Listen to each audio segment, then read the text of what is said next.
So you're looking for an affordable EV vehicle, something to commute in, priced under $10,000. Not a whole lot of choices.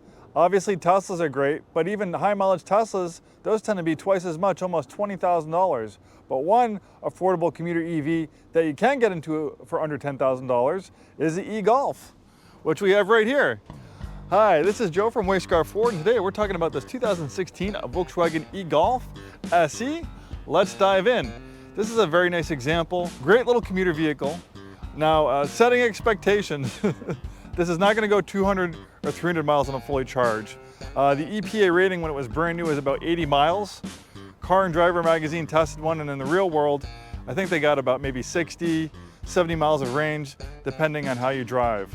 That doesn't sound like a lot, but most people's commute is generally less than 50 miles a day. I have about a 25-mile commute back and forth from work.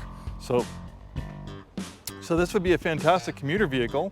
And some places, some parking garages or large employers, they have EV chargers, so you can fully charge the battery in about 8 hours. So if you have a situation like that, you can drive to work, park it at a charger, and then boom, it's nearly full when you're ready to drive home. And of course, you can charge overnight. You get a full charge in about 8 hours of just a conventional 110 outlet. You don't need a fancy battery charger to get a full charge overnight because the battery is relatively small.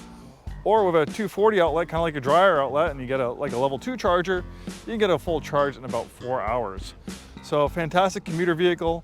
My wife is actually asking me to find an affordable little EV. This actually might be a good candidate. Maybe I'll buy this one. But she's looking for a nice little EV because she only drives a couple miles a day. She works from home, but she just needs a vehicle to get her to the grocery store or pick up the kids down the street at the school. This is perfect. And the great thing about commuter EVs is not only are they going to save you money on electricity, on gas versus electricity, but they're also going to save you money on maintenance.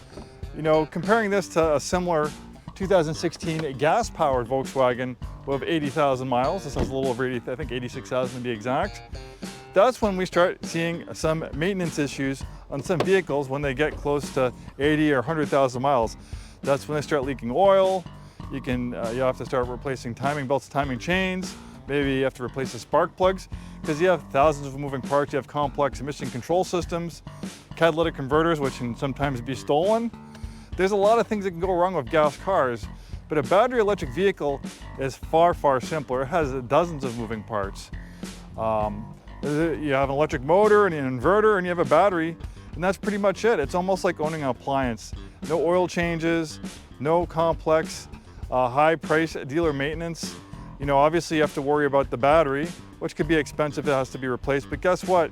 EVs have been out for quite a while, and we're starting to find out that EVs are generally proving to be more reliable and longer lasting than gas cars. There are some EVs that are going well past 200,000 miles on their original batteries.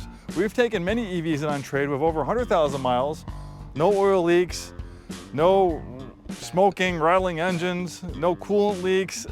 There is so much that can go wrong when you get older, higher mileage gas cars. Not quite the thing with EVs. The e-Golf pretty much has the same footprint of its gas-powered brethren.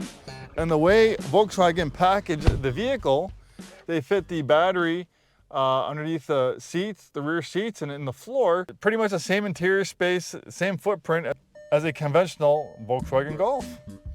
Interior is very familiar, not a huge learning curve like a Tesla. I have a Tesla Model 3 myself, and operating this thing, the switch gear, is pretty much identical to a gas-powered Golf. Start-stop button, regular gear selector, we have a drive mode selector, and depending on which drive mode we have it in, we can see that the range is different. So just having a normal, the range is 58 miles. Then if we go over to Eco, we see it jumps up to 67 miles. Then we have Eco Plus, and that bumps you up to 70 miles, but then that shuts off the AC, which is getting kind of toasty out. So I think the Eco mode is a great compromise, and this thing scoots along pretty good. It tops out about 85 miles per hour. 0 to 60 is right around 9 seconds.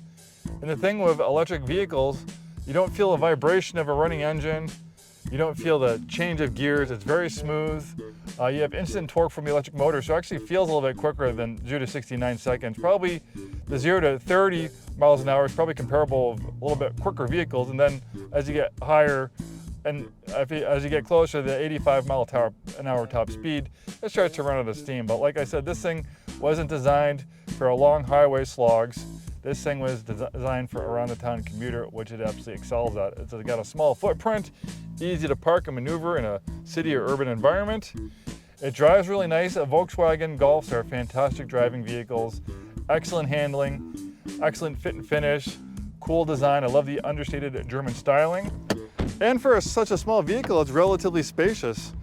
I'm 6'2", so I'm not the smallest person in the world, and look how much space I have back here in the rear seats. I got a lot of headroom. I got plenty of leg room.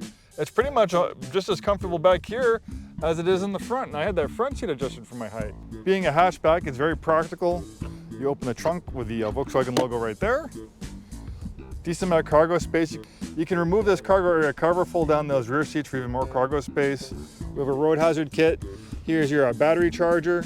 This will get you a full charge in about 8 to 9 hours, so overnight. It's like having an appliance. It's so nice not having to go to the gas station. It's like an electric toothbrush. When you're done with it, you put it on its charger, and when you're ready to use it again, it's got a full charge. Well, there you have it. A great example of an affordable, pre-owned, all-electric commuter EV. Great vehicle, easy to live with, very low ownership costs. You'll love saving money, not going to the gas pump anymore. And us here in the Pacific Northwest, we were very lucky because we get our energy from hydroelectric.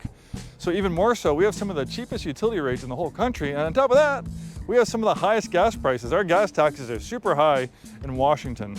I was paying over $4 a gallon the other day to put regular gas in my Ford Transit van, where I have family in Massachusetts, and I'm only paying $3 a gallon. Around $3 a gallon for gas. That's crazy. And we have oil refineries. We have gas refineries in Washington. I don't think they have any in Massachusetts. So, that's a lot of it's the gas taxes. So, like I said, even more so, switching to an EV in Washington State, Seattle-Tacoma area, it's definitely a money-saving venture on gas versus electricity, and also on maintenance. Well, thanks for watching. We're Way Scarff Ford. We've been in business for over 100 years, proudly serving the Seattle-Tacoma area. We sell new Fords and new Isuzus and a very wide variety of pre-owned vehicles, all the way from sub $10,000 electric EVs to $100,000 Mustang GT500. Thanks so much for watching. We have content coming out all the time. If you enjoy it, please like and subscribe, and stay tuned for more. See you soon.